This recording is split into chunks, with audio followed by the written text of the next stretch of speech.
One of the most common beginner thoughts is, I'd love to buy Bitcoin, but I can't afford one. That single misunderstanding has stopped millions from ever getting started. The truth is simpler. You don't buy Bitcoin only in whole coins, you buy them in Satoshis. A Satoshi, or Sat, is the smallest unit of Bitcoin.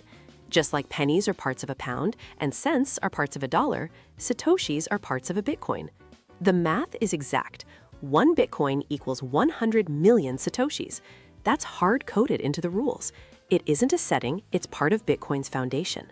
They're named after Satoshi Nakamoto, like watts or volts. It's just a unit name. So when people say, I bought some sats, they just mean they bought a small fraction of a Bitcoin. This is essential. If Bitcoin only worked in whole units, it would fail as money. Satoshis are Bitcoin's change, and they solve 3 problems: accessibility, usability, and scalability. Buying a small amount gets you a whole number of sats, which feels more real than a confusing decimal. In fact, most wallets let you display your balance in sats. Many experienced users prefer it because it's more intuitive. It helps overcome unit bias, the psychological need to own whole units. In practice, this is huge.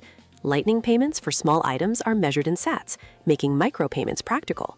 But Satoshis are not a separate currency. They're just Bitcoin measured in smaller units. This means even if 1 Bitcoin becomes incredibly valuable, Satoshis keep it usable at any price. And because Bitcoin's supply is capped, the total number of sats is also fixed forever. Scarcity applies at the smallest level. So, the mindset shift is this. Instead of obsessing over 1 whole Bitcoin, think about how many sats you can accumulate consistently. Satoshis make Bitcoin accessible, flexible, and practical. Once you start thinking in sats, Bitcoin stops feeling distant and starts feeling usable.